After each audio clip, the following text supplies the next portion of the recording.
ہے۔ میں اعلاناً کہتا ہوں اسلام کا پیغام یہ ہے جس انسان نے کسی ایک نفس کو مار ڈالا بلا وجہ، نہتے لوگوں کو حملہ کیا، اسلام اور قرآن نے اس کی مذمت کی ہے۔ اس نے ایک نفس کو نہیں مارا بلکہ اس نے پوری انسانیت کو مار ڈالا ہے۔ اور جس نے ایک نفس کو زندہ رکھا فَكَأَنَّمَا أَحْيَا النَّاسَ جَمِيعًا، جیسا کہ اس نے پوری انسانیت کو زندہ رکھا ہے۔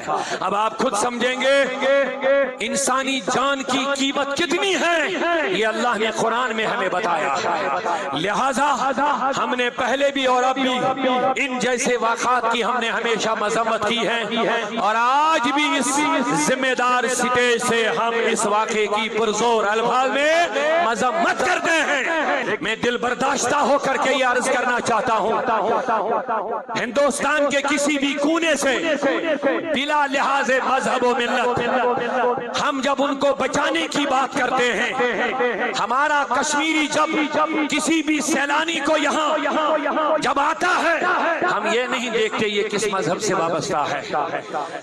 جب ان کو سون مرگ کے روڈ پر طوفان آتا ہے، طوفان میں پھنس جاتے ہیں، تو گاندربل اور سون مرگ کے لوگ یہ پوچھے بغیر کہ تو مسلمان ہے یا ہندو ہے یا کیا ہے، بغیر پوچھے اپنے دروازے کھول دیتا ہے اور اپنے مہمان خانوں میں ان کو باعزت طریقے سے روٹی بھی کھلاتے ہیں، بستر بھی بچھا دیتے ہیں۔ یہ ہے کشمیریت۔ اور کل آپ نے دیکھا ہے وہاں کے لوگوں نے یہ نہیں دیکھا یہ بیچارہ اس حملے میں پھنسنے والا یہ مسلمان ہے یا غیر مسلم ہے، بغیر اس کی تمیز کیے ہوئے ان کو اپنے کندھوں پر اٹھا کر کے اوپری پہاڑی سے لے کر کے نیچے محفوظ جگہ تک پہنچایا ہے۔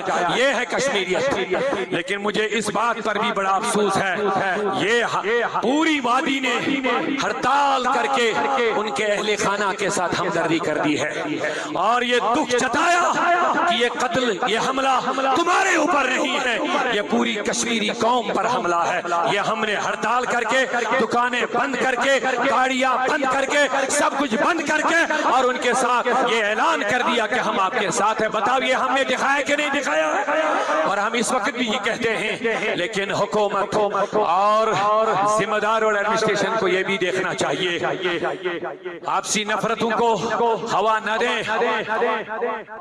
اس ملک کی خوبصورتی یہی تھی، یہ ایک جمہوری ملک تھا، یہاں ہر کسی مذہب کو رہنے کا، اپنے مذہب کے مطابق عمل کرنے کا حق ہے۔ یہ قانون نے حق دیا ہوا، اس قانون کی حفاظت ہونی چاہیے اور ان لوگوں کو بھی کیفر کردار تک پہنچانا چاہیے۔ یہاں سے بچے جو ہندوستان کی مختلف یونیورسٹی میں جاتے ہیں پڑھنے کے لیے، کاروبار کے لیے، اور ان کو زدکوف کیا گیا ہے، ہم اس کی بھی مذمت کرتے ہیں۔ ان لوگوں کو تحفظ ملنا چاہیے وہاں پر، جیسے ہمارے کشمیری لوگوں نے بغیر مذہب دیکھے ہر کسی سیلانی کی، ٹورسٹی کی، یہاں مہمانوں کی حفاظت کی ہے، ایسے ہی ہمارے نوجوانوں کی وہاں پر حفاظت ہونی چاہیے۔